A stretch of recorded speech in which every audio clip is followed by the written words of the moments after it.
अमीर भाटी साहब के पास चलूं, भारत को तंदुरुस्त बनाने के लिए जो पहले किया गया और जो अभी इस बार बजट में आप होते हुए देख रहे हैं और आउटकम के संदर्भ में, क्योंकि आप बड़ी बात अंडरलाइन कर रहे हैं सरदाना साहब, इस सेक्टर में क्या क्या आउटकम आपने देखा है अभी तक?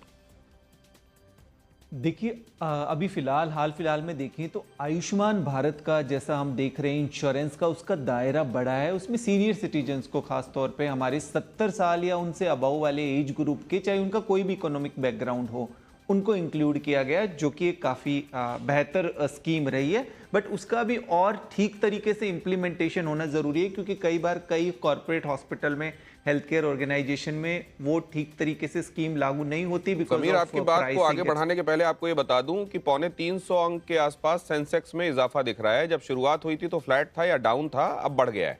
जी, अपनी बात पूरी कीजिए।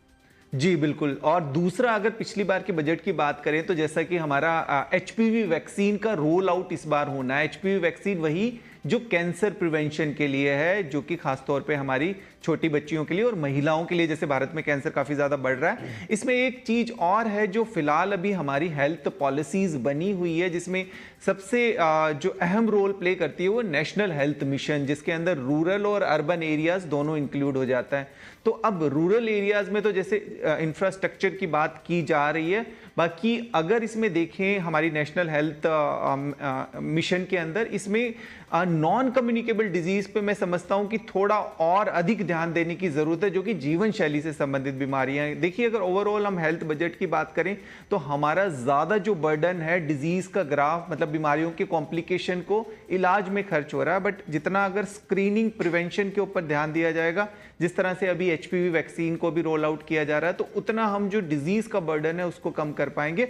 और नेशनल हेल्थ मिशन के अंदर ही आपका एक टेलीमानस नाम से जो हमारी स्कीम लॉन्च हुई थी, जो कि मेंटल हेल्थ को लेके, जिस तरह से मेंटल हेल्थ अभी काफी ज्यादा डिटोरिएट हो रही है लोगों की, तो मेंटल हेल्थ एंड एनसीडीज पे अगर ज्यादा खर्चा किया जाए। दूसरा, हमारे जो टोबैको प्रिवेंशन वगैरह, क्योंकि हम तो जानते हैं कि कैंसर के जो बिल्कुल नॉन फैक्टर है वो तंबाकू या अल्कोहल है। तो इन चीजों के ऊपर ध्यान रखेंगे तो मैं समझता हूं डिजीज का बर्डन जितना हम कम कर पाएंगे, उतना हमारे जो हेल्थ केयर ओवरऑल एक्सपेंडिचर है उसको काफी हद तक कम कर पाएंगे। और जैसा हम देख रहे हैं कि हमारा इस बीच आपको दे दूं, आप अपनी बात पूरी कीजिएगा, कि निर्मला सीतारमण आज जब बजट पेश करने वाली हैं तो जाहिर है हर एक बात पर निगाह रहती है, उस अटायर पर भी निगाह रहती है जो निर्मला सीतारमण पहनकर बजट पेश करती हैं। आज जो उन्होंने साड़ी पहनी हुई है वो मधुबनी आर्ट से सजी हुई है। इसको मधुबनी आर्ट की जो स्पेशलिस्ट हैं दुलारी देवी, उन्होंने बनाया है।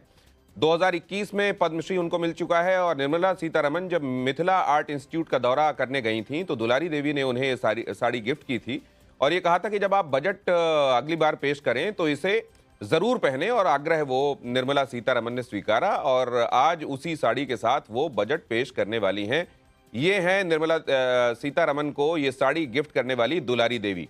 यहाँ पर आपको दुलारी देवी दिखाई दे रही हैं, जो कि मधुबनी पेंटिंग्स में महारथी हैं, और उन्होंने ये साड़ी स्पेशली गिफ्ट किया था और ये आग्रह किया था कि आप जब बजट प्रस्तुत करेंगी तो इसको पहनिएगा। तो एक तरीके से दुलारी देवी का आग्रह स्वीकार करके निर्मला सीतारमण आज इस साड़ी को पहनकर बजट पेश करने वाली हैं। अब जरा एक बार फिर से ये जो बातें हो रही हैं आउटकम के संदर्भ में, जो बातें हो रही हैं कि प्रोविजंस तो हुए, आवंटन भी हुए, लेकिन क्या आउटकम वो हो रहा है? क्या सिस्टमिक सुधारों की जरूरत है? क्या कुछ जगहों पर और जिसको कहते हैं इंटेंशन, नियत सुधारने की जरूरत है? और नियत और इंटेंशन तो खैर क्या इसका कोई गारंटी नहीं हो सकती, इसलिए कम से कम रिफॉर्म के हिसाब से कुछ एक चीजें आपको इंप्लीमेंट करनी होंगी।